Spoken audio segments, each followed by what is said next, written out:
안녕하세요. 오늘 이렇게 같이 참여하신 박순경님 가정은 이제 결혼한 지 한 달 조금 지난 아주 따뜻한 따끈따끈한 가정입니다. 예, 믿음 안에서 결혼하고 같이 생활한다는 것이 참 아름다움에 대한 부분인 거죠. 그래서 함께 주님을 배워가고 또 함께 가정을 만들어가는 것, 이것이 하나님께서 이루신 그 가정의 아름다움이다라고 이렇게 생각이 됩니다. 오늘은 그 세족식이라는 부분의 이름을 제가 올렸습니다. 세족식을 통한 영적 성장의 원리라고 제목을 이렇게 붙였는데, 생소하시죠? 세족식이라고 얘기하면 아시기는 아시겠지만 저희가 세족식이라는 것을 경험해 보거나 그런 적이 거의 없으시기 때문에 좀 생소하게 느끼실 겁니다. 물론 이제 저희는 예전에 주일학교 때 이럴 때 같이 해본 적이 있었어요. 그래서 아이들에게 경험을 시켜주는 시간들을 가져본 적이 있었었는데, 세족식이라고 얘기할 때 저희는 행하지 않는 부분이지만 지금의 기독교 안에서는 간혹 이제 세족식을 하기도 하고요. 카톨릭에서는 세족식을 귀하게 보고 있죠. 성찬과 같이 그들은 귀하게 여기고 있어서 그들이 귀하게 여기는 이유들도 분명히 성경적인 근거를 갖고 있습니다. 그러니까 저희가 뭐 세족식이라는 단어를 써서 이것을 좀 어렵게 생각하는 부분들도 없지 않아 있지만, 그러나 그들이 행하고 있는 어떤 마음과 생각에 대한 것을 저희가 함부로 판단하거나 그런 것도 옳지 않다라고 생각이 됩니다. 저희가 너울을 쓰시잖아요. 근데 저희가 너울을 쓰는 부분에 있어서 다른 데들은 저희들을 비판하거든요. 왜 너울을 쓰냐고 이렇게 비판을 하는데, 그런 것과 같이 우리는 우리가 갖고 있는 정신의 중요한 부분들을 이뤄가기 위해서 너울을 쓰고 이러한 일들을 해나가는 것처럼, 다른 곳에서는 또 세족식에 대한 부분을 귀하게 여기는 부분들이 있는데, 이런 어떤 형식적인 부분을 비판하거나 또 그것에 대해서 옳고 그름에 대한 얘기를 더 크게 하는 것보다 더 중요한 것은 그 안에 숨겨져 있는 정신이 어떤 거냐, 그것을 저희가 생각해 보는 것이죠. 자매님들이 너울을 쓰시면서 형제님들과 싸우신다 그러면 너울을 쓰시는 이유가 없으신 거죠. 저희는 너울을 쓰는 거는 형식이 아닙니다. 너울을 쓰는 거는 거기에 대한 정신인 거예요. 그래서 교회 안에서 질서를 지키겠다는 기본적인 마음의 중심을 갖고 있는 게 너울이신 거죠. 만약에 그런 어떤 정신이 없어진 그냥 너울을 쓰고 계신다 그러면 이건 아무런 의미가 없으신 거죠. 마찬가지로 세족식에 대한 부분도 사람들이 발을 씻기는 어떤 행위, 여기에 대해서만 관심을 갖고 있다 그러면 그것은 분명히 문제가 있을 겁니다. 그러나 그 안에 왜 예수님께서 우리에게 이와 같은 것을 이루게 하셨는지를 저희가 조금 더 고민한다 그러면, 저희도 예수님이 하셨던 이 일들의 의미들, 그것을 깊게 생각할 수 있는 부분들이 되어질 거라 생각이 됩니다. 나중에 기회가 되시면 손님들도 한번 경험해 보셔도 좋은 부분이 되실 것 같습니다. 오늘 본문 같이 저희 조금 길지만 함께 읽어보도록 하겠습니다. 요한복음 13장 1절부터 17절까지입니다.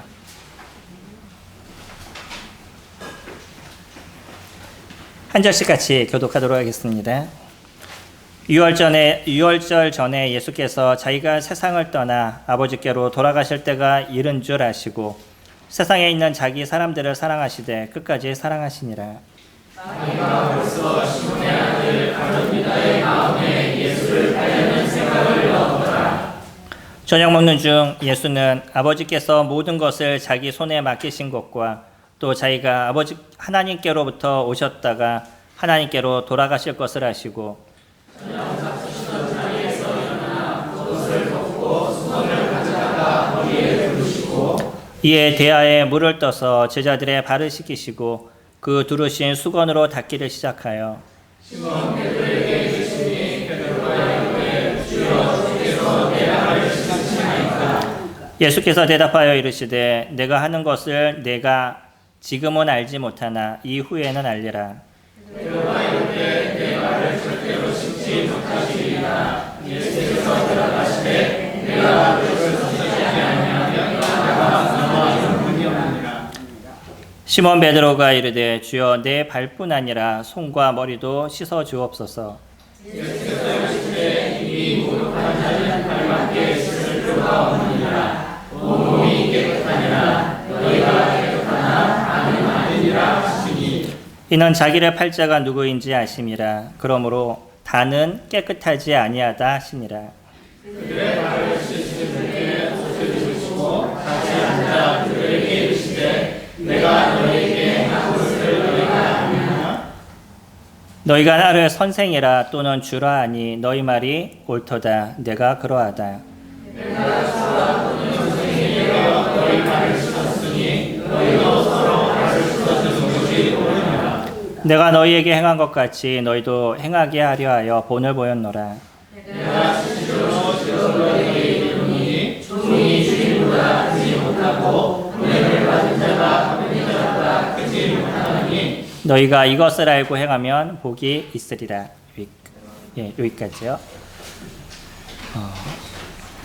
우리의 어떤 말씀의 마지막을 기억하시기 바랍니다. 너희가 이것을 알고 행하면 복이 있으리라. 주님께서 이와 같은 그 세족식을 이야기하시면서 가칭 세족식이죠. 제자들의 발을 씻기는 모습을 가지시면서 너희들도 이와 같이 행하면 복이 있다라고 얘기하셨습니다. 여기서 얘기하신 복이라고 얘기하는 부분은 그들이 어떤 행위에 대한 것이 아닌 거죠. 그것이 실질적으로 어떠한 삶이 드러나고 있느냐.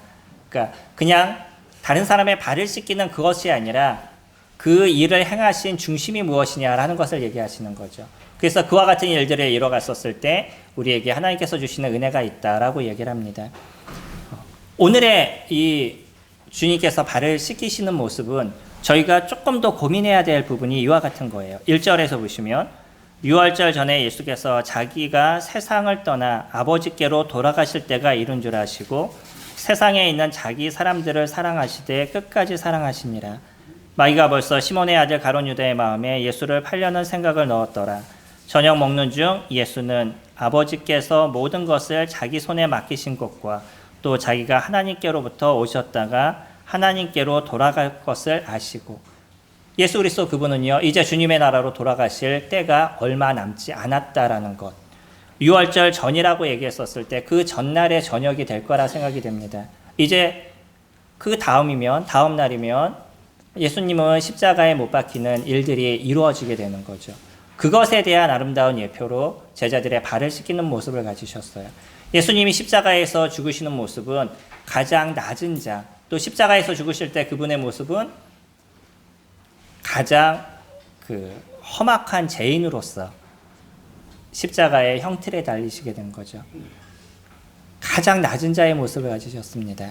그러한 낮은 자의 모습에 하나의 예표로 주님은 무엇을 보이셨냐면 제자들의 발을 씻기는 모습을 보여주신 것이에요. 발을 씻기는 것은 종들이 하는 것이었죠. 그 중에서도 가장 천한 종이 하는 것이 사람의 발을 씻기는 부분이었습니다. 이런 가장 천한 자의 모습을 예수 그리스도 그분이 직접 보여주심을 통해서 그가 이제 어떻게 십자가에 나가시고 왜 내가 그와 같은 일들을 이뤄가실 건지에 대한 하나의 예표의 모습을 보여주신 거죠.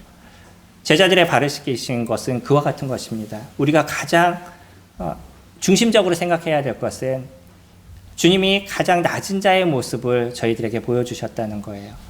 그래서 우리가 누군가의 발을 씻긴다라는 개념을 가질 땐 그냥 발을 씻겨주는 그것이 아니라 내가 저 사람보다 낮은 자로서 저 사람을 섬기겠습니다라는 기본적인 전제가 그 안에 놓여져 있는 거죠. 근데 주님이 그 전날에 이와 같은 행동을 하셨다는 것을 저희들이 기억해야 되는 겁니다. 그것은 그만큼 중요하다는 거예요.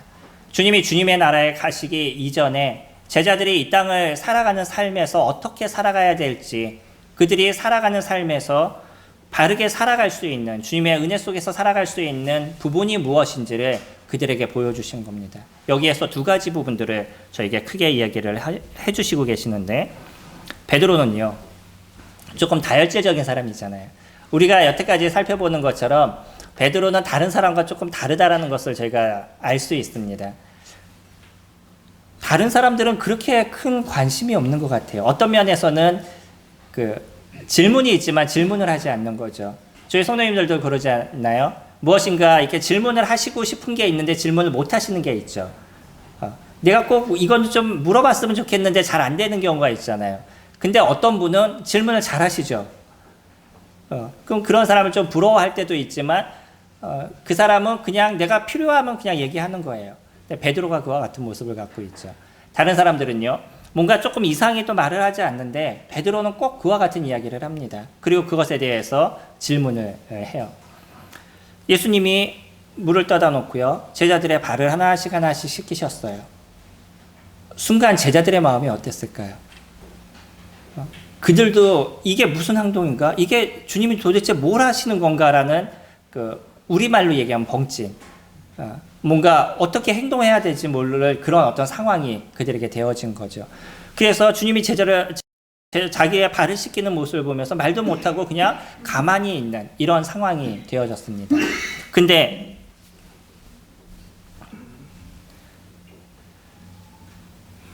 6절에 보시면 4절부터 보시면 저녁 잡수시던 자리에서 일어나 겉옷을 벗고 수건을 가져다가 허리에 두르시고 이에 대야에 물을 떠서 제자들의 발을 씻기시고 그 두르신 수건으로 닦기를 시작하여 시몬 베드로에게 이르시니 베드로가 이르되 주여 주께서 내 발을 씻으시나이까. 이제 베드로는 거기서 한마디를 하죠. 주님 왜 제 발을 씻으시는 거예요? 라고 베드로는 질문을 하게 됩니다. 다른 사람들은 그거에 대한 얘기도 하지 못하는 그러한 상황이 되어져 버린 거예요. 이 상황이 어떤 건지 한번 기억해 보시기 바랍니다. 나의 주인이신 그분이요. 종이 하는 그런 행동을 지금 보여주고 계시는데 거기에 대해서 말도 못하는 그런 상황이 되어져 있는 이런 모습인 거예요. 그때 베드로가 했던 얘기가 7절에 예수께서 대답하여 이르시되 내가 하는 것을 내가 지금은 알지 못하나 이후에는 알리라 라고 얘기하죠. 지금의 행동에 대해서 제자들은 정확하게 이해를 하지 못하는 상황이었었어요. 그러나 예수께서 십자가에서 죽으시고 나중에 부활하시고 났었을 때 그때 왜 예수님이 그들의 발을 씻기셨는지에 대해서 이들은 정확하게 기억할 수 있었다는 거죠.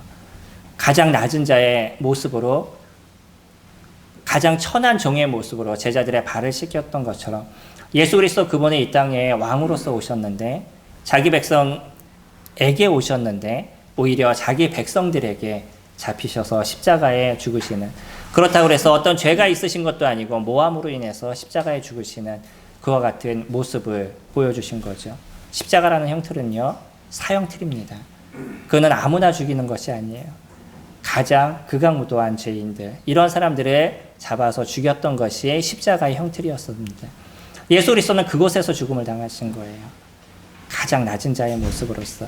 그래서 예수님이 십자가에 죽으시고 다시 부활하시게 됐었을 때 그때야 비로소 이 제자들은 왜 예수님이 우리들의 발을 씻기셨는지에 대한 이유를 정확하게 알게 되었던 거죠. 베드로는요 이제 또 이렇게 얘기합니다. 8절에 베드로가 이르되 내 발을 절대로 씻지 못하시리이다. 예수께서 대답하시되 내가 너를 씻어주지 아니하면 내가 나와 상관이 없느니라. 시몬 베드로가 이르되 주여 내 발뿐 아니라 손과 머리도 씻어주옵소서. 예수께서 이르시되 이미 목욕한 자는 발밖에 씻을 필요가 없느니라. 온몸이 깨끗하니라. 너희가 깨끗하나 다는 아니니라 하시니 이는 자기를 팔 자가 누구인지 아심이라. 그러므로 다는 깨끗하지 아니하다 하시니라. 요한은요 요한 복음을 적으면서 한 가지의 어떤 사건을 통해서 한두 가지의 의미를, 두 가지의 의미를 함께 집어넣어주는 경우들이 있습니다. 지금도요 베드로와 예수님과의 대화는 무엇이냐면 제가 발을 씻기지 않으면 나와 상관이 없다라고 얘기하니까 베드로는 그렇게 얘기하죠. 저희 온몸을 좀 다 씻겨주세요. 머리뿐만 아니라 손도 좀 다 씻겨주세요 라고 베드로가 얘기를 합니다. 근데 예수님이 뭐라고 얘기하냐면 목욕한 사람은 다 씻을 필요가 없고 발만 씻으면 된다라고 얘기를 해요. 그리고 나서 나오는 내용이 뭐냐면 이는 자기를 팔 자가 누구인지 아심이다 라고 얘기합니다. 그러면 여기서 얘기하는 거는요 이 중에서 예수님을 믿지 않는 한 사람이 있다라는 것을 얘기를 해주고 있는 거죠. 가룟 유다는 예수 그리스도를 마음의 구주로 영접하지 않았습니다. 그러나 거기 있었던 나머지 사람들은 예수님이 십자가에 죽으시고 그들의 모든 죄가를 해결하시는 그 순간이 됐었을 때 진정한 구원의 은혜가 무엇인지를 누리는 인생을 모든 제자들은 이뤄가게 되는 거죠. 한 가지의 사건, 가룟 유다는 예수님을 팔자로서 예수님을 영접하지 않은 사람으로 남아있어요. 신기하죠? 예수님과 함께 3년 반의 시간들을 보냈습니다. 예수님이 하셨던 모든 기적을 보고 이적을 보았었어요. 죽은 자를 살리시는 모습을 봤고요. 폭풍우를 잔잔하게 하는 모습을 보았고요. 무리를 걷는 모습을 보았어요. 그런 모든 모습을 보았던 가룟 유다가 예수 그리스도를 인정하지 않았다는 거예요. 이 세상을 살아가는 많은 사람들이 예수라는 그분이 누군지에 대해서 모르는 사람은 별로 없을 정도로 이제는 예수라는 그 이름에 대한 기본적인 개념은 사람들이 대부분 가지고 있습니다. 그러나 그 예수 그리스도 그분을 그리스도로서 인정하시는, 그러니까 마음의 구조로서 나의 구세주로서 인정하는 사람들은 극소수에 불과하다는 거예요. 동일한 모습에서 이러한 기적과 이적을 보았던 가룟 유다는 예수 그리스도를 인정하지 않았다는 거죠. 이것이 저희들에게서 중요한 거죠. 믿음이라는 것은 그분이 누구신지에 대한 우리 마음의 인정입니다. 그리고 그것을 받아들이는 거예요. 그러니까 이제 예수님이 얘기했던 것처럼 너희들이 나를 주라고 얘기한다 라고 얘기하시는 것처럼 그분이 나의 주님이 되시는 것, 나는 그분을 따르는 존재가 되어야 되는 것, 이것이 믿음이다 라고 얘기를 하죠. 그와 같은 많은 이적과 기적을 보이셨음에도 불구하고 가룟 유다는 예수님을 영접하지 않았어요. 그래서 그 전체적인 모습을 보면서 이 중에 모든 사람이 깨끗한 것이 아니라 다는 아니다라고 얘기하시죠. 이건 이중적인 부분을 이야기하십니다. 그리고 또 한 가지 중요한 것은 무엇이냐면 여기서 얘기했던 것처럼 목욕한 자는 발밖에 씻을 필요가 없다라고 얘기하는 거예요. 지금은 대중목욕탕 잘 안 가시죠? 예전에는 저희가 대중목욕탕을 자주 다녔었는데 그럼 갔다 오게 되면 그러니까 목욕을 다 했으니까 따로 씻지 않으시잖아요. 근데 또 어디는 씻으셔요. 왔다 갔다 했으니까 발은 씻으시죠. 하다못해 한국에서 사셔도 그렇게 하십니다. 근데 이스라엘은 어떨까요? 거기는요, 대중목욕탕을 갔다 오게 되면 오는 동안에 또 모래에 의해서 발이 더럽혀지잖아요. 남학신 같은 것을 신기 때문에 우리나라로 얘기한다 그러면 그러니까 집에 들어오면 또 무엇을 씻어요? 발을 씻게 되는 거죠. 이와 같은 모습을 예로 얘기하고 계십니다. 예수 그리스도를 마음의 구주로 영접한 사람들. 그 사람들은 진정한 죄에 대한 해결을 받은 사람들이에요. 다시 죄에 대한 해결을 받을 그런 필요가 없는 사람들인 거죠. 그러나 우리가 살아가는 삶 속에서 나타나고 있는 조그만 아니면 우리 삶에 드러나고 있는 죄에 대한 부분들, 이런 부분들을 우리가 해결해야 될 필요가 있다는 거죠. 먼지도요, 아주 작은 먼지도 자꾸 쌓이게 되면 어떻게 되죠? 저희 집에 제가 매일 청소를 하는데 신기한 게 뭐냐면 하나도 안 보여요, 바닥에. 근데 청소기에 무엇인가 계속 들어있어요. 이게 한 5일만 청소를 하고 나면 그 안에 먼지가 이렇게 가득 있는 걸 봐요. 신기해요. 그냥 눈으로 봤었을 땐 보이지 않았는데 청소기 이렇게 빨게 되면 거기에 먼지가 있는 걸 느끼죠. 그럼 만약에 5일을 청소를 안 했으면 어떻게 되는 거죠? 그게 이제 바닥에 계속 있었다는 거죠. 이게 더 오래되면 그냥 이제 지저분한 게 보이는, 때로 보이는 모습이 나타나는 것처럼 우리들의 인생의 모습에서도요, 우리들의 그 삶의 죄가 하나둘씩 이렇게 붙기 시작하면 나중에 그것이 딱딱해지고 죄를 죄로 인정하지 않는 모습들이 되어져 갈 수 있다는 거예요.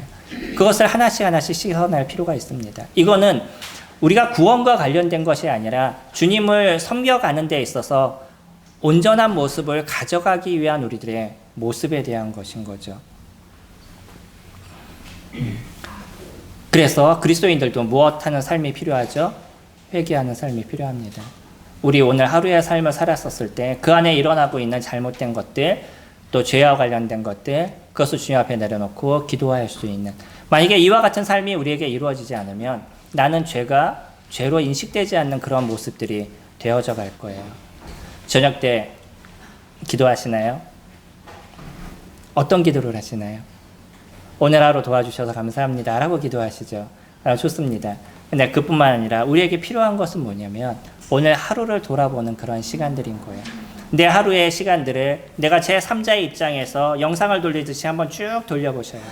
내가 누구를 만났고 어떤 대화를 했고 어떻게 움직였고 쭉 돌아보면 거기에서 내가 어떤 실수를 하고 어떤 잘못을 했는지 그것을 생각할 수 있을 겁니다.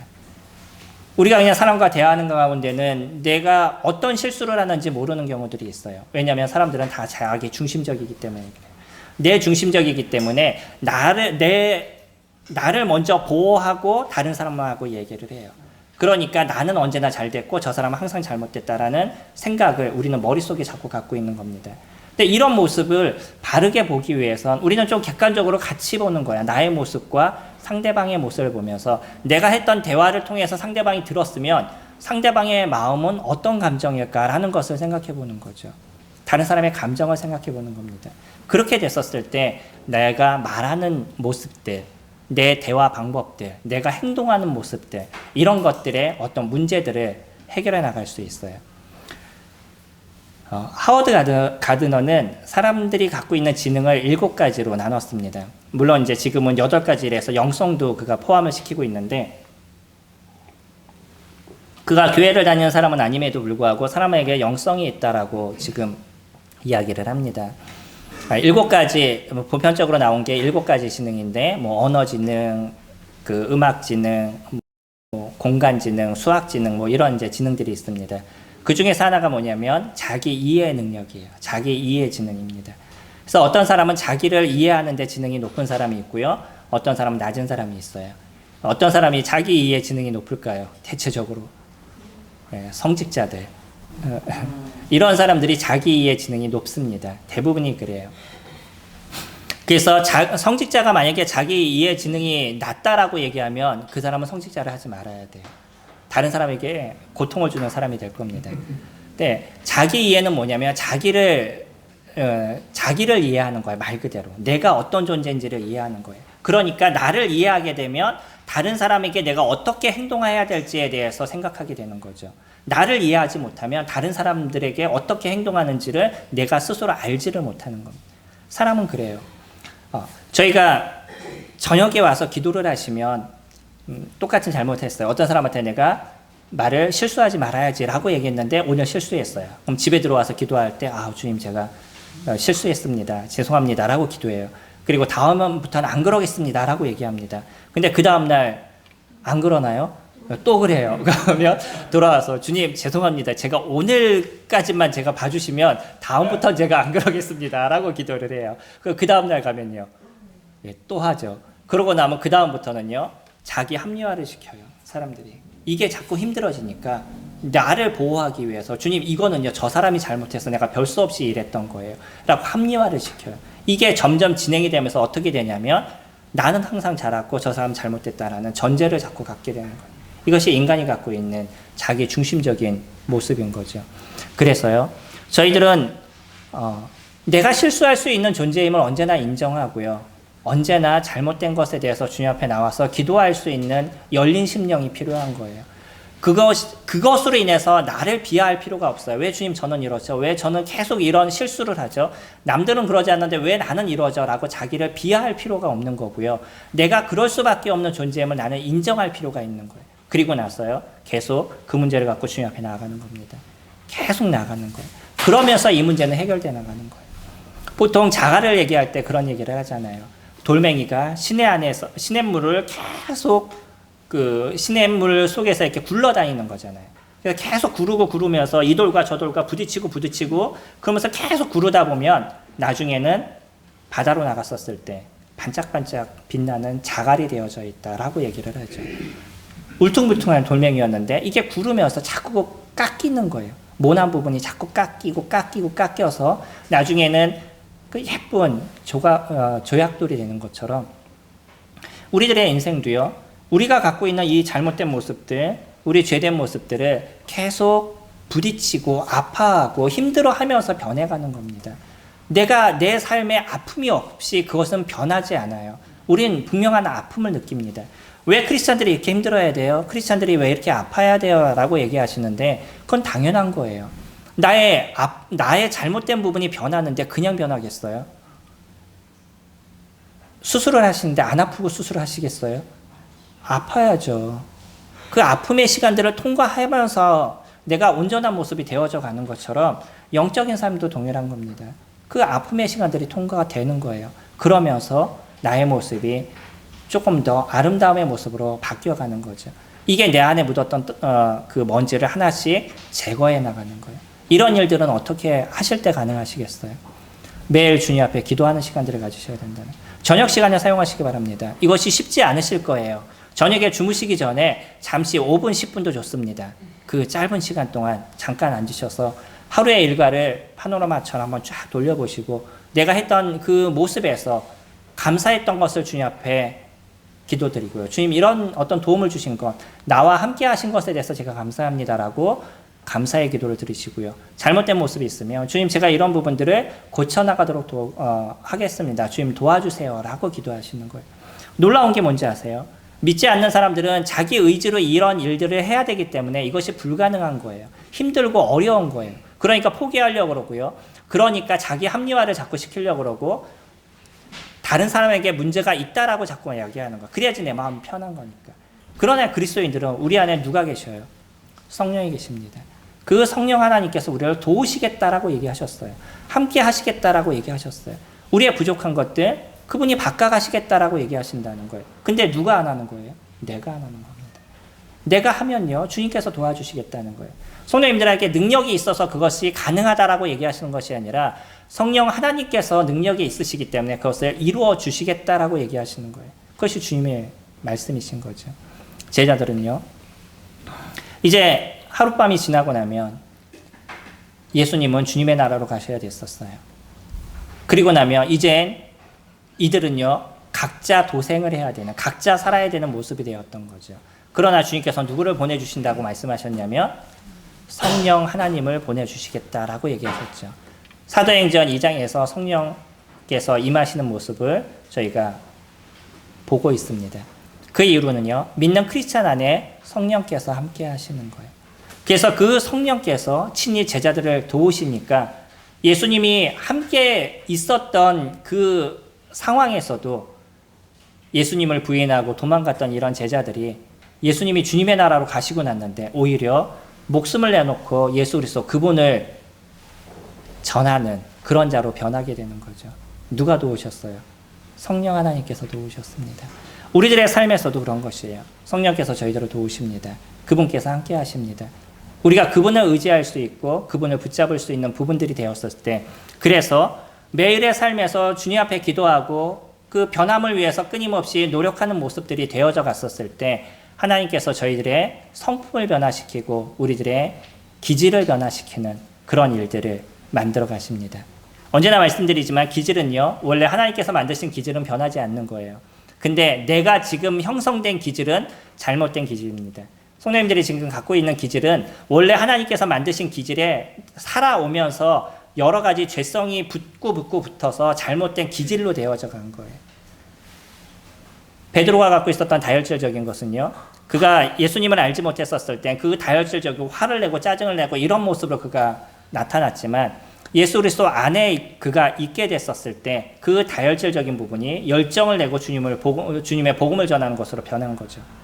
이거는 원래 그에게 주어진 아름다운 기질을 주님께서 쓰시는 거예요.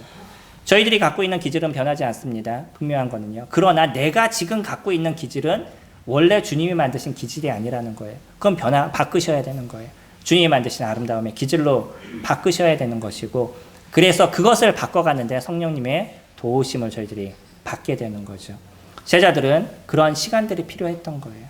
그리고 나서 주님이 없는 그 시간 속에서 자기를 계속 변화시키는 그런 작업들을 끊임없이 가져가게 됐던 거죠. 많은 사람들이요, 사도행전 2장에 성령 하나님께서 임하시고 나서 그때 제자들이 열정적으로 주님을 섬기고 아름다움의 모습을 갖고 있었기 때문에 우리도 성령이 함께 하시면 그 다음부터는 죄를 짓지 않고 열정적으로 무엇인가를 할 수 있는 존재로 변할 거라고 생각해요. 그래서 매일 교회 가서 성령이여 임하소서, 나에게 성령 충만을 주소서라고 기도하는 많은 사람들이 있습니다. 가능하실까요? 아니에요. 주님은 저희들이 스스로 변하기를 원하시고요. 우리가 변하려고 노력하는 모습 속에서 하나님께서 바꿔가신다는 거예요. 제자들이 한꺼번에 바뀌었나요? 그들의 정신이 바뀐 거죠. 그들의 기질은 여전히 그들 스스로도 변화시켜가는 시간들을 가졌어요. 베드로도요, 예전에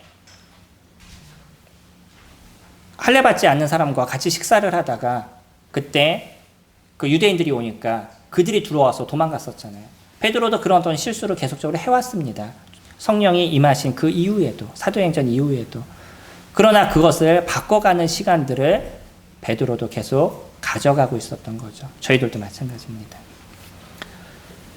주님께서 발을 씻기신 거는요, 우리의 영적인 삶에서 무엇이 중요한가를 저희들에게 보여주시는 거예요. 그리고 또 한 가지 12절 보시면 그들의 발을 씻기신 후에 옷을 입으시고 다시 앉아 그들에게 이르시되 내가 너희에게 행한 것을 너희가 아느냐 너희가 나를 선생이라 또는 주라 하니 너희 말이 옳다. 내가 그러하다. 어떤 전제를 깔아놓으시죠.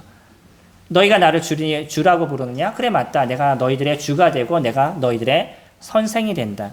그러니까 14절 내가 주와 또는 선생이 되어 너희에게 너희 발을 씻었으니 너희도 서로 발을 씻어주는 것이 옳다라고 얘기하죠. 주님이 하셨어요. 우리들의 선생님이 하셨습니다. 그러면 그 제자들은 그것을 따라가는 것이 당연해요? 아니에요? 당연한 거죠. 주인이 행동하는데 종이 쳐다보면서 주인은 일하는데 종이 누워가지고서는 주인이 열심히 일하네 그러고 쳐다보고 있는 종이 어디 있겠어요. 일어나가지고 주인이 그 일을 할 때 옆에서 쫓아다니거나 아니면 자기가 그 일을 하겠다라고 얘기하거나 그런 모습이 되어 가겠죠. 마찬가지로 예수 그리스도 그분이 저희들에게 본을 보여주셨습니다. 그렇다 그러면 우리가 어떤 삶을 살아가야 될 것인지에 대해서 정확하게 얘기해 주시는 거죠. 저희들은 발을 씻기는 삶을 살아가야 됩니다. 서로 발을 씻어주는 것이 옳다라고 얘기하죠. 왜 세족식에 대해서 저희들이 이것을 하나의 형식으로 만들지 않았냐면 저희들이 보았을 때 주님이 이렇게 귀한 것을 저희들에게 말씀하셨음에도 불구하고 하나의 형식으로 얘기하기에는 신약에 있는 다른 내용 중에 이와 같은 내용을 다시 언급한 것이 없기 때문이에요. 하지만 정신에 대한 것은 저희들이 고민해야 되는 부분인 거죠. 그래서 디모데 전서 5장 10절에서 보면 과부에 대한 얘기를 할 때 그런 얘기를 합니다. 성도들의 발을 씻겨주며 라고 얘기해요. 참 과부를 선택하는 데 있어서 그의 어떤 자질 중에 하나가 뭐냐면 성도들의 발을 씻기는 거예요. 그게 이제 말 그대로 그 사람의 발을 씻기는 게 아닌 거잖아요. 다른 사람들을 돕는 것이라는 거죠. 낮은 자의 모습으로 다른 사람을 돕는 것. 그것이 과부의 자질 중에 중요한 자질 중에 하나다라고 이야기하는 것처럼 사실은 모든 제자들이 예수 그리스도의 모든 제자들이 해야 될 것이 뭐냐면 서로 발을 씻겨주는 것. 이것이 저희가 해야 될 일인 거죠. 이것을 다른 얘기로 한다 그러면 또 무엇이 되겠죠? 서로 사랑하는 부분들이 되어져 가는 거겠죠. 다른 사람을 사랑한다는 것. 그 사랑은 마음에 있지 않다라고 계속적으로 말씀드리잖아요.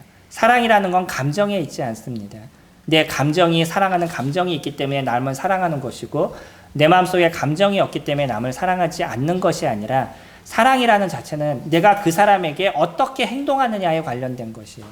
그것이 나타나게 됐었을 때 내가 사랑을 저 사람에게 보여주고 있다는 것이 드러나게 되는 거죠. 고린도서 13장에서 나오는 내용들을 쭉 살펴보면 다 사랑은 무엇이냐면 사랑은 오래 참고 사랑은 온유하며 사랑은 투기하는 자가 되지 않는다라고 얘기하죠. 우리가 다른 사람에게 어떤 행동을 하느냐 이것이 사랑이 나타나는 모습이라고 얘기하고 있잖아요. 발을 씻기는 것, 내가 다른 사람을 사랑하는 삶의 사랑의 모습의 표현이 되어져 갈 겁니다. 가장 낮은 자의 모습을 저희가 인정하는 거예요. 내가 다른 성도들보다 나은 존재가 아니라는 것을 인정하는 거죠. 인간이 갖고 있는 생각과는 반대입니다. 저희가 다른 사람에게 그래도 형제님이 저보다 나아요 라고 얘기하지만 내 마음속에는 무엇이 있어요? 그래도 나는 형제님보다 더 나은 것 같아요 라는 생각이 어렴풋이 저희들의 심령에 있는 게 인간의 모습인 겁니다. 저희들은 그래요. 인간의 모습은요 언제나 나를 높이기를 원하고 다른 사람보다 더 좋아지기를 원해요. 100점 맞은 애가 90점 맞은 애한테 하는 얘기가 그래도 시험 잘 봤네 라고 얘기하잖아요. 자기는 100점 맞아놓고 난 너보다 나아 이런 거잖아요. 그러니까 사람들은요 무엇인가 다른 사람을 높이는 것처럼 얘기하면서도 자기를 더 높이기를 원하는 게 인간의 마음이라는 거예요. 그게 인간이 갖고 있는 본성인데 그 본성을 거스르는 것이 그리스도인의 삶이다라고 얘기하는 거죠. 내가 죄에 대한 부분들, 죄를 짓는 게 편한 게 인간의 본성입니다. 그러나 그 죄들을 짓는 걸 바꿔가는 것, 그 본성을 바꿔가는 게 그리스도인인 거죠. 내가 남들보다 더 나아지기를 원하는 것이 인간의 모습인 거예요. 그러나 그 본성을 바꿔가는 것이 그리스도인의 삶인 거죠. 발을 씻기는 거예요. 성도님들, 다른 성도들의 발을 씻기는 것이 무엇인지를 생각해 보시기 바랍니다. 그리고 지금까지도 또 아름답게 이뤄가고 계시는데 그것을 조금 더 업그레이드 시킬 수 있는 것이 무엇인지를 고민하실 수 있으면 좋겠습니다. 그래서 그 일을 실질적으로 행동을 해보세요. 많은 사람들이 생각을 합니다. 내가 헌금은 얼마 해야지? 내가 뭐 이렇게 섬겨야지? 내가 이렇게 뭘 해야지? 라는 생각은 너무나 많이 해요. 근데 그 생각이 실질적으로 행동으로 드러나지 않아요. 그럼 그 생각이 아름다운 걸까요? 물론 생각은 중요합니다. 그러나 그것이 행동으로 이루어지지 않으면요, 그건 생각에 불과하다는 거예요. 근데 놀라운 건 뭐냐면 내가 생각을 자꾸 하면 나는 알게 모르게 생각한 걸 갖고서 일하고 있는 것처럼 느끼고 있어요. 그래서 남들보다 열심히 일한 것처럼 느끼는데 실질적으로 움직인 게 하나도 없어요. 머릿속으로만 생각하고 있는 거예요. 이거 조심하셔야 될 겁니다. 저도 생각을 많이 하는데 생각을 많이 하면 나는 열심히 일하고 있었던 것으로 제가 착각을 하고 있더라고요. 아무것도 안 하고 있었는데. 생각은요, 생각인 거예요. 그것이 실질적으로 행동으로 옮겨졌었을 때 그것이 일이 되어져 가는 거죠. 다른 사람을 섬기는 거요. 내가 낮은 자의 모습을 갖는 거요. 실질적으로 낮은 자의 모습이 무엇인지를 우리가 만들어가는 것이 필요할 겁니다. 이것이 영적인 삶인 거예요. 왜 예수 그리스도 그분은요, 제자들과의 그 마지막 시간에 이와 같은 얘기를 그들에게 보여주고 계시냐는 거예요. 왜 이와 같은 행동을 주님께서 이야기하고 계시냐는 거죠. 이것이 우리가 인생을 살아가는데, 크리스찬으로서 살아가는 데 있어서 중요한 부분이기 때문입니다. 말이 꼬이네요, 자꾸. 매일의 삶에서 나를 돌아보지 않으면요, 크리스찬은 변할 수가 없어요. 나의 저녁 시간을 5분, 10분 투자해 보시기 바랍니다. 그리고요, 서로 발을 씻기라고 얘기한 것처럼 내가 낮은 자의 모습으로 섬길 수 있는 게 무엇인지, 내가 낮은 자의 모습으로 교회를 섬길 수 있는 게 무엇인지, 내가 낮은 자의 모습으로 성도들을 섬길 게 무엇인지 생각해 보시기 바랍니다. 지금까지 하셨던 아름다움의 모습들이 있으시다면 거기에서 조금 더 나은 그런 모습이 되셨으면 좋겠습니다. 저희는요, 내가 지금 5발을 걷고 있는데 10발을 걸어라, 그런 말씀을 드리지 않아요. 그거는 불가능해요. 내가 5발을 걷고 있다면 1발만 더 걸으세요. 내가 5가지 일을 하고 있다면 1가지만 더 하세요. 그래서 6가지가 되면 난 뭔가 좀 변함의 모습들이 만들어져 간 거죠. 그렇게 하나씩 변해가게 될 때 내가 어느 순간이 되면 주님이 하신 말씀이 나를 지배하는 그런 인생의 모습들을 가져가게 될 겁니다.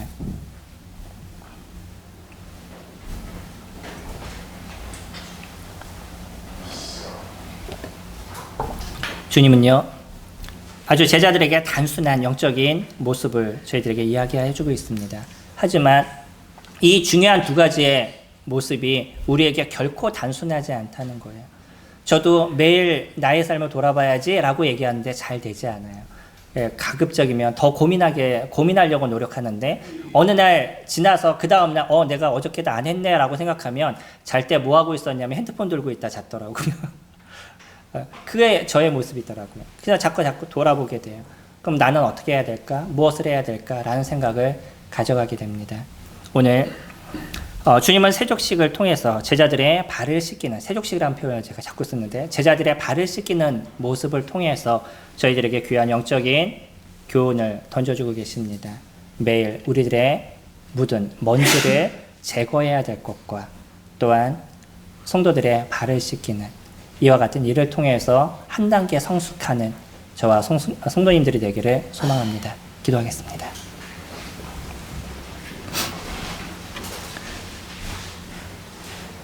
존귀하신 아버지 하나님, 감사를 드립니다.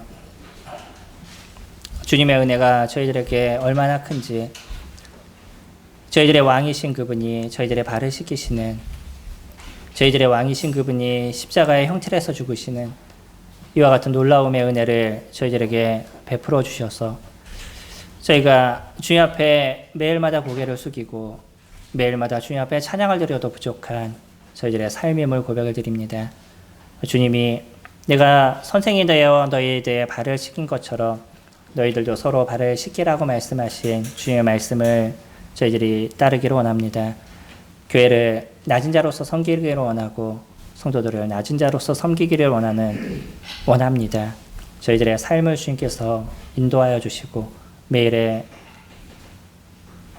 죄를 회개함과 섬김의 삶을 아름답게 이루어가는 저와 성도님들이 될 수 있도록 도와주시기를 간구를 드립니다. 오늘의 이 시간도 저희들을 모아주신 주님 앞에 감사를 드립니다. 또 주님의 말씀에 함께할 수 있는 은혜를 주심도 감사를 드립니다. 성도님들의 삶에 또 주님의 은혜와 축복을 복을 더하시기를 간구를 드립니다. 함께하신 주님 앞에 감사를 드리며 예수님의 이름으로 기도드렸습니다. 아멘. 수고하셨습니다.